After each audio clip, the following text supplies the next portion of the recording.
Why did my ex-husband try to stop his own wedding the moment he saw me? My ex-husband left me after 11 years of marriage because he said I wasn't exciting anymore. Those were his exact words. He said he loved me, but he wasn't in love with me. He said I had become predictable and boring, and he needed something more out of life. I was 34 years old and had spent my entire adult life building a home with this man. I put him through graduate school by working double shifts at a restaurant. I supported him through 3 different career changes. I moved to 4 different cities because his jobs kept relocating us. And after all of that, he sat me down one evening and told me he had met someone else. Her name was Brooke. She was 26 years old and worked at the gym. He said it just happened and he couldn't control his feelings. He said he hoped we could still be friends because I was such an important part of his life. The divorce was final 8 months later. He got the house because his name was on the mortgage even though I paid half of it for years. I got a small settlement that barely covered my moving costs. I started over completely at 35 with nothing but a suitcase and the cooking skills I had picked up working in restaurants for over a decade. I moved back to my hometown and got a job at a local catering company. Within 2 years, I had saved enough to start my own business. I worked every weekend, every holiday, every event I could book. I built a reputation for quality food and reliable service. By year 3, I had a small team and a client list that kept growing. I was proud of what I created from nothing. Then one afternoon, I got a call from a number I didn't recognize. It was my ex-husband. He said he heard through mutual friends that I started a catering business. He said he always knew I was talented in the kitchen. Then he asked if I was available to cater a wedding in June. I asked whose wedding. He said his. He was marrying Brooke and they wanted the best caterer in the area and everyone kept recommending my company. He said it would mean so much to both of them if I could be part of their special day. He said Brooke specifically loved the menu samples she saw online and really wanted my food at her wedding. I sat there listening to this man ask me to cook for the woman he left me for. He didn't see anything strange about it. He talked about it like he was asking an old friend for a favor. He said he knew we had history, but we were both adults, and he hoped I had moved on by now just like he had. He even asked if I could give him a discount since we used to be family. I said yes. I don't know why I said yes. Maybe I wanted to prove I was over it. Maybe I wanted to see their faces when they realized how well I was doing. Maybe I just wanted the money because weddings pay well and business is business. I spent 3 months planning their menu. I coordinated with their venue and their planner and made sure every detail was perfect. I never spoke to Brooke directly. She sent requests through my ex-husband and he would relay them to me like I was some kind of assistant. She wanted a 5-course meal. She wanted a raw bar and a pasta station and a dessert table with 7 different options. She wanted everything to be elegant but not too formal. My ex-husband called me twice a week with updates and changes and new demands. He always ended the calls by saying how grateful he was that I was being so mature about everything. The wedding day came in early June. I arrived at the venue with my team at noon to start setting up. The ceremony wasn't until 5, so we had plenty of time. I was in the kitchen organizing stations when my ex-husband walked in. He stopped in the doorway and just stared at me. I was wearing my chef coat and had my hair pulled back and was holding a clipboard going over the timeline with my sous chef. He didn't say anything for a long moment. Then he said I looked really good. He said the business must be treating me well. He asked if I was seeing anyone. I told him that wasn't his concern and got back to work. The ceremony started on time. I watched from the kitchen window as 200 guests took their seats in the garden. The music started and Brooke walked down the aisle in a big white dress that probably cost more than my first car. My ex-husband stood at the altar waiting for her. He looked nervous, but everyone looks nervous at weddings. Then right before the officiant started speaking, my ex-husband looked toward the building, toward the kitchen, toward the window where I was standing. Our eyes met for just a second. The officiant asked if anyone had any objections. My ex-husband didn't say anything, but he didn't look away from me either. The ceremony freezes in this awful moment where my ex-husband is staring at me instead of his bride, and I can see Brooke's confusion turning to alarm as she follows his gaze toward the kitchen window where I'm standing. I step back from the window immediately, my heart pounding, while Peyton grabs my arm and whispers that we need to focus on the food stations. The officiant clears his throat and repeats the question about objections, and I hear my ex-husband say,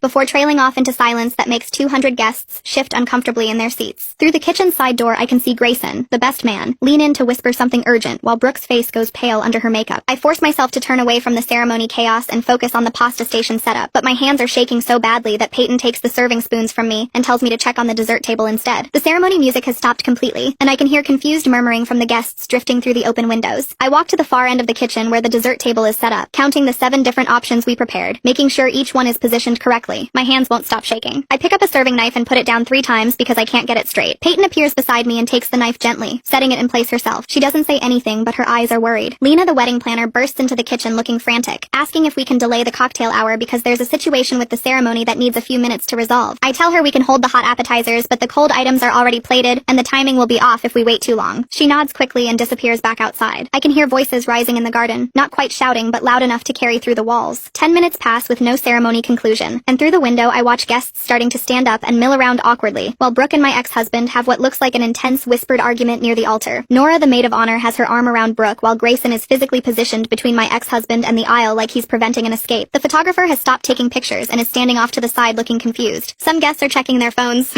Others are whispering to each other with worried expressions. Rajesh, the venue coordinator, comes to tell me that the ceremony is taking a brief intermission and asks if we can serve the cocktail hour appetizers early to give guests something to do. I agree and send my team out with trays of food, grateful for the distraction of logistics, even as my mind races with what's happening outside. My staff moves efficiently, carrying out the crab cakes and stuffed mushrooms mushrooms and bacon-wrapped dates we prepared. I watch them navigate through the confused crowd of wedding guests who seem relieved to have something to focus on, besides the drama at the altar. My ex-husband appears in the kitchen doorway still in his tuxedo, his face flushed and desperate, and says he needs to talk to me right now. Peyton immediately steps between us and tells him this is a professional kitchen during an active event, and he needs to leave. But he's staring at me with an expression I haven't seen since our early dating years. His eyes are wide and pleading. His hair is messed up like he's been running his hands through it. He looks younger somehow, vulnerable in a way that reminds me of when we first met. I tell Peyton it's fine and step outside with him to the service hallway, where he immediately starts apologizing and saying he made a terrible mistake, and seeing me today made him realize what he gave up. His words tumble out in a rush about how I look confident and successful, and he remembers why he fell in love with me, and I feel absolutely nothing except a strange, detached clarity. I watch him talk, and it's like watching a stranger, someone I used to know a long time ago. I cut him off and ask if he's seriously doing this on his wedding day, in his wedding tuxedo, while his bride waits at the altar and 200 guests eat the appetizers I prepared. He says he knows the timing is awful, but he couldn't say his vows while looking at me through that window, couldn't promise forever to Brooke when he just realized he still has feelings for me. I tell him he doesn't have feelings for me. He has feelings about me succeeding without him after he expected me to fall apart. He looks stunned and starts to argue, but I keep talking, saying he loved the version of me who supported his dreams and moved for his jobs, and made myself smaller, so he could feel bigger. He reaches for my hand, but I step back fast. I tell him I'm here as the caterer he hired, not his ex-wife ready to fix whatever mess he's making of his life. I say I have 200 people waiting for a 5-course meal, and a team whose timing is already messed up because he decided to have a breakdown at his own altar. I tell him he needs to figure out what he's doing about his wedding right now, because every minute he stands here talking to me is another minute my scallops sit getting warm, and my pasta water boils too long. He opens his mouth to say something else, but Lena appears at the end of the hallway looking completely panicked. She says Brooke is having a total breakdown in the bridal suite, and demanding to know why the ceremony stopped and what's happening and whether he's actually going to marry her. My ex-husband looks between me and Lena with this expression like a trapped animal. I tell him he made this situation, and he needs to handle it without dragging me into it anymore. I walk past both of them back into the kitchen where my team is standing around looking worried. Peyton catches my arm and asks if I'm okay. I realize I actually am okay. His desperate confession in the hallway didn't make me feel happy or sad or anything except tired. Tired of being part of whatever drama he creates for himself. Tired of him treating me like I'm supposed to fix his feelings or validate his choices. I tell Peyton I'm fine and we need to focus on the timeline. I tell my whole team we're moving forward with service as planned no matter what happens with the ceremony because we have a contract and a reputation. They all nod and get back to their stations. I check the scallops and they're still good. I adjust the pasta water temperature. I review the plating setup for appetizers. 20 minutes go by with voices carrying from other parts of the venue, but nothing clear enough to understand. Then Lena comes back looking exhausted and says the ceremony is continuing and we should be ready for the original reception timeline. I nod without asking what happened or how they fixed it. I don't want to know. I tell my team 12 minutes until we need to start plating the scallop appetizers. Through the kitchen window, I watch the ceremony conclude. My ex-husband and Brooke walk down the aisle together holding hands and smiling, but their smiles look wrong, too tight, too forced, like they're both pretending really hard that everything is fine. The guests clap and take pictures, but I can see people whispering to each other. The ceremony moves to cocktail hour, and guests start spreading out across the patio area. I'm arranging garnishes on appetizer plates when someone walks into the kitchen. It's a woman in a deep purple bridesmaid dress. She introduces herself as Nora and says she's the maid of honor. She asks if she can talk to me directly about something. I wipe my hands on my apron and step aside from the plating station. Nora asks straight out if I'm the ex-wife, the one her best friend has been obsessing over for months. The successful caterer Brooke insisted on hiring even though my prices were higher than other companies. I confirm that yes, I'm the ex-wife. Nora's whole face changes like something just clicked into place for her. She says that explains so much about how Brooke has been acting. She tells me Brooke has been competitive and anxious about me through their entire relationship, constantly comparing herself to the boring wife he left behind, always asking him questions about what I was like and what we did together, and whether he ever thinks about me. Nora says seeing my success in my business threatened whatever story Brooke had built in her head about why she was the better choice. I listen without interrupting. Nora keeps talking and says Brooke specifically chose my company after looking at my website and social media. She wanted to prove she could afford the best. Wanted to show my ex-husband she was more sophisticated and successful than his previous life with me. I realized right then that this whole wedding was never actually about wanting my food. It was about Brooke trying to prove she was superior to me by hiring me to work for her, by making me serve her at her wedding to my ex-husband. Nora watches my face and seems to understand what I'm thinking. I tell her I appreciate the context, but I'm here to do my job no matter what the psychological reasons are behind it. Nora nods but says I should know that Brooke is currently in the bridal suite, demanding my ex-husband explain why he hesitated during the vows, why he looked at the kitchen instead of at her. Nora adds that she's been watching their relationship for 2 years now, and she has serious doubts about whether either of them actually wants this marriage, or if they're both just trying to prove something. I thank her for telling me but say I need to get back to service. The reception starts and I focus completely on executing every course perfectly. My team sends out the raw bar station with oysters and shrimp and crab legs arranged on ice. The pasta station goes up with 3 different sauces and fresh bread. I monitor timing for the main course and make sure everything is coordinated. My staff moves efficiently between kitchen and reception hall. Peyton gives me a look that says we're doing great work despite everything. I hear toasts starting in the reception hall, voices carrying through the pass-through window, but I don't stop to listen. I plate filet mignon with truffle butter and roasted vegetables. I check each plate before it goes out. I feel genuine pride in how professional we're being, even with all this personal chaos swirling around us. Between courses, a man in a dark suit walks into the kitchen. He introduces himself as Grayson and says he's the best man. He He asks if he can talk to me for a minute about what happened during the ceremony. I wipe my hands on my apron and step away from the prep station while Peyton keeps working behind me. Grayson looks uncomfortable standing there surrounded by my team and all the cooking equipment. He says he wants to apologize for his friend's behavior during the vows. He says my ex-husband has been really anxious about this wedding for weeks now, and today everything just came to a head. I tell him he doesn't need to apologize for someone else's choices. Grayson shifts his weight and says he knows, but he feels responsible because he's known about the situation for a long time. He says my ex-husband talks about me often, always says the divorce was his biggest mistake, always brings me up when he's had too much to drink or when he's fighting with Brooke. Grayson says his friend never takes real responsibility for choosing to leave though, just frames it like something that happened to him instead of something he decided to do. I feel this weird calm settling over me as I listen. Grayson keeps talking and says he tried to be supportive when his friend started dating Brooke, but he could see the pattern forming. The same restlessness that ended our marriage showing up again. The constant looking for something more exciting or different or new. Grayson says he watched my ex-husband get engaged to Brooke mostly because she pushed for it, and he didn't want to seem like he was backing down from commitment again. I ask Grayson why he's telling me all this. He says because I deserve to know that today wasn't really about me. It was about his friend finally facing the consequences of chasing excitement instead of building stability. I tell Grayson I appreciate him coming here, but I don't need his friend's regret or validation. I say I built a good life after the divorce, and his timing today was selfish and destructive to everyone involved, including Brooke, who doesn't deserve to be humiliated at her own wedding. Grayson nods and says I'm absolutely right. He says he tried to talk his friend out of this wedding months ago, but got shut down completely. He says he's watched my ex-husband chase novelty and excitement while destroying the stable things in his life, and it's been hard to stay friends with someone who keeps making the same mistakes. Grayson thanks me for being professional today, and says the food is incredible. Then he walks back out to the reception hall. Peyton comes over and squeezes my shoulder without saying anything. I take a deep breath and refocus on the main course plating. The filet mignon comes out perfectly cooked with truffle butter melting over the top, and roasted vegetables arranged beside it. My team plates each dish with care, and the servers carry them out in synchronized waves. Within 20 minutes, we start getting compliments sent back through the servers. Guests are telling their waiters the steak is the best they've ever had at a wedding. Someone asks for the recipe for the truffle butter. Another table wants to know if we do private dinner parties. Peyton squeezes my shoulder again and says, "This is some of our best work. I feel genuine satisfaction in the professional quality we've maintained despite all the personal chaos swirling around this event. We executed a complex 5-course meal for 200 people, and it's flawless. That matters more than whatever drama is happening at the head table." During the dinner service, I glance through the kitchen past through window and notice my ex-husband at the bride and groom table. He's not eating much. He keeps looking toward the kitchen instead of engaging with Brooke or the guests at their table. I watch Brooke notice his distraction. Her face gets tight and angry each time his attention drifts away from her. She leans in to say something and he nods but doesn't really seem to be listening. Their table conversation looks increasingly tense and strained. The maid of honor Nora keeps trying to redirect the mood by making toasts and telling stories, but the tension at that table is visible even from the kitchen. I turn away and focus on dessert prep because their relationship problems are not my concern. I'm here to do a job and I'm doing it well. A man in an expensive suit walks into the kitchen during a lull between courses. He introduces himself as Edmund and says he's Brooke's father. He says he hired my company and he wanted to personally compliment the food. Everything has been outstanding, and his guests keep telling him this is the best wedding meal they've attended. I thank him and say my team worked hard to execute his daughter's vision for the menu. Edmund looks at me for a long moment and then says he knows there's complicated history here. He says he appreciates that I didn't let it affect the quality of service. Then he adds something that surprises me. He says he's not sure this marriage is going to last, but at least the food will be memorable. I don't know what to say to that. Edmund seems to realize he's spoken too candidly because he laughs a little and says he shouldn't be so honest with the caterer, but then he keeps talking anyway. He says he's watched Brooke rush into this relationship and wedding despite his concerns. He says she's been driven by competition and insecurity rather than genuine partnership. He says my success clearly triggered something in her that made this wedding more about proving something than celebrating love. Edmund tells me Brooke researched me extensively after my ex-husband mentioned I started a catering business. She looked at my website and social media and saw that I was doing well professionally. That seemed to bother her more than anything else about me. She wanted to prove she was more successful and sophisticated than the boring wife her husband left behind. Edmund says hiring my company was Brooke's idea, and he went along with it because the food samples were excellent, and he wanted her to have the wedding she wanted. But he realizes now that it was a mistake because it put everyone in an impossible situation. I tell Edmund I appreciate his honesty, but I'm just here to provide a service. What happens with their marriage after today is not my responsibility. Edmund nods and says I'm right and he respects my professionalism. Then he goes back to the reception. I start plating the dessert course with my team. 7 different options arranged beautifully on the display table. Chocolate cake and lemon tart and raspberry mousse and tiramisu and creme brulee and cheesecake and fruit tart. Each one garnished and perfect. I'm adjusting the angle on a slice of cheesecake when I see Brooke standing in the kitchen doorway. She's still in her wedding dress, but her makeup is smudged like she's been crying. She looks both angry and desperate standing there. She asks if she can speak with me privately. I glance at Peyton, who gives me a concerned look. I wipe my hands and step into the hallway with Brooke. The door closes behind us and suddenly we're alone in this narrow service corridor. Brooke doesn't waste time. She says I ruined her wedding day. She says just by being here looking successful and confident, I made her husband question his choice. I stay calm and remind her that she specifically hired my company. I say I'm here because she requested my services and her husband's feelings are not my responsibility. Brooke's face crumples and she starts crying harder. She says she knows and that makes it worse. She says she hired me because she wanted to see if I was really as boring and forgettable as her husband described. She wanted to prove to herself that she was the better choice, the more exciting option, the woman worth leaving a marriage for. She says seeing me today being professional and composed and clearly thriving, made her realize she's been competing with a fantasy version of me that never existed. She says her husband built me up in his mind as this boring, stable person he outgrew, but I'm obviously none of those things. I'm successful and confident, and I've built something real. Brooke says she spent 2 years trying to be exciting enough to keep his attention, and now she's realizing that excitement isn't actually what makes a relationship work. I tell her I'm not her competition or her problem. I say the issues in her relationship exist independent of me, and my presence today just forced them to the surface instead of letting them stay hidden. Brooke wipes her eyes and asks if I still have feelings for my ex-husband. I answer honestly that I don't. I say I'm grateful for the divorce because it pushed me to build something meaningful on my own terms. I tell her I spent 11 years supporting his dreams and moving for his jobs and making myself smaller so he could feel bigger. The divorce forced me to figure out who I was outside of being his wife, and I discovered I'm capable of much more than I ever knew. Brooke stares at me and I can see her processing this. She asks what she should do now. I tell her that's not my question to answer. I say she needs to decide if she's marrying who he actually is or who she hopes he'll become. She needs to figure out if she wants this relationship because it makes her happy or because she's trying to win some competition that doesn't actually exist. Brooke stares at me with tears still on her face and asks how I stopped loving him. The question catches me off guard because I haven't really thought about it in those terms. I tell her I didn't stop loving the person I married. I accepted that person no longer existed. The man who left me wasn't someone I wanted to build a life with. He wasn't the partner I thought I had for 11 years. I say she needs to decide if she's marrying who he actually is or who she hopes he'll become. She needs to figure out if this is what she really wants or if she's just trying to win something that doesn't matter. Brooke wipes her eyes and nods slowly. She thanks me quietly and turns to walk back to the reception. I watch her go down the hallway in that expensive white dress and wonder what she'll do with what I said. Then I push the door open and return to the kitchen where Peyton is arranging the last dessert plates. She looks at me with concern and asks if I'm okay. I realize I genuinely am. These confrontations with my ex-husband and his bride aren't breaking me down. They're making things clearer. I'm seeing the whole situation for what it really is instead of what I feared it might be. Peyton squeezes my shoulder and tells me the desserts are ready to go out. I check each display one more time and signal the servers to start service. The dessert course goes perfectly. Guests move through the reception hall choosing from 7 different options arranged on white tablecloths. Chocolate cake disappears first, then the lemon tarts and raspberry mousse. I watch from the kitchen doorway as people take photos of the dessert table before selecting their plates. Servers circulate with coffee and tea while the DJ plays soft music for the evening portion of the reception. One of my team members comes back to report that multiple guests are asking who catered the meal. Another says someone at table 12 wants my business card. I feel deep satisfaction watching people enjoy food we created. This is what I built from nothing. This is what I'm good at. Lena appears in the kitchen holding her planning binder and looking more relaxed than she has all day. She tells me this is the best wedding meal she's coordinated in 5 years. She says my team handled every complication with grace, and the food quality never wavered despite the personal drama. She asks for my business cards to give to 3 couples who are planning weddings next year. I hand her a stack and thank her for the referrals. She says I earned them through excellent work under difficult circumstances. We start breaking down the kitchen as the reception continues. My team packs serving dishes and clean stations while I inventory leftover food and update our tracking sheets. Peyton handles the dessert table breakdown, while 2 other staff members disassemble the pasta station. We work efficiently because we've done this dozens of times. Every piece of equipment has a place in our system. Every container gets labeled and packed in the correct order. I'm checking the final count on rented chafing dishes when someone says my name from the kitchen entrance. I turn around and see Dorothea standing there in a navy dress. She's smiling at me with the same proud expression she used to have when I worked for her catering company. She walks over and hugs me tight. She says she's incredibly proud of what I built. She tells me watching me work today reminded her why she knew I'd succeed when I went independent. Dorothea was the one who encouraged me to start my own business 3 years ago. She was the one who told me I had the skills and discipline to make it work. Seeing her here at this wedding feels like having a witness to how far I've come. Dorothea steps back and looks around the kitchen at my team working smoothly together. She comments on how professional everyone is and how well organized our breakdown process looks. Then she tells me she has something to discuss. She says she has a major corporate client looking for a caterer for a year-long contract of executive events. Monthly dinners, quarterly galas, occasional breakfast meetings, and lunch presentations. The client is a financial services firm with offices downtown, and they want consistent quality from a reliable vendor. Dorothea says she immediately thought of my company when they asked for recommendations. The contract would be worth more than I made in my entire first year of business. It would establish me with a client base that leads to other corporate accounts. It would mean steady income instead of the unpredictable booking schedule I currently manage. I stare at her trying to process what she just offered. This is the kind of opportunity that changes a small catering business into a real company. This is what I've been working toward for 3 years. I tell Dorothea I'm overwhelmed and thank her for thinking of me. She waves off my gratitude and says I earned this through consistent excellence and professional integrity. She says my reputation in the industry is built on more than just good food. People know I'm reliable and honest and I deliver what I promise. She adds that she heard about the personal complications today and is impressed I maintained quality under that pressure. She says that's exactly the kind of professionalism her corporate client needs. Someone who won't let personal issues affect business performance. Someone who can handle high-stress situations without falling apart. I feel emotion rising in my throat but push it down because we're still in the middle of an event. Dorothea gives me her client's contact information and tells me to call next week to set up a meeting. She hugs me again before leaving to rejoin the reception. The reception winds down over the next hour. Guests start leaving and the DJ begins packing equipment. My team efficiently loads our vans with clean containers and rented items. I handle final paperwork with Rajesh in his small office near the kitchen. He reviews our invoice and confirms everything matches our contract. Then he mentions that several guests asked for my business information during the reception. He He says the venue wants to add me to their preferred vendor list based on today's performance. He explains they only recommend caterers who consistently deliver excellent service and handle complications professionally. He saw how I managed the ceremony disruption without letting it affect food quality or timing. He thinks future couples booking this venue would benefit from working with my company. I thank him and provide the information he needs to add me to their vendor list. This means more referrals and more bookings at a beautiful venue that pays well. I walk out to the parking lot where my team is loading the last van. The sun has set and the garden lights are glowing across the lawn where the ceremony happened hours ago. I'm checking the equipment list on my clipboard when I see my ex-husband walking across the parking lot toward us. He's still wearing his tuxedo, but he looks exhausted. His bow tie is undone and hanging around his collar. His face looks drawn and lost. He stops a few feet away and asks if we can talk one more time. I don't look up from my clipboard. I tell him we have nothing left to discuss. I need to get my team home and equipment back to the kitchen. He takes a step closer and says he really needs to talk to me. Just 5 minutes. I finally look at him directly and repeat that we have nothing to discuss. His wedding is over. My job is done. Whatever he's feeling right now is not my concern. He runs his hand through his hair and says he's realizing he made a mistake marrying Brooke today. He says seeing me made him understand what he lost. He wants to know if there's any chance for us to reconnect. Maybe start over. Maybe try again now that we're both older and wiser. I feel nothing hearing these words. No anger, no satisfaction, no temptation, just tired irritation that he's still trying to make me responsible for his emotional crisis.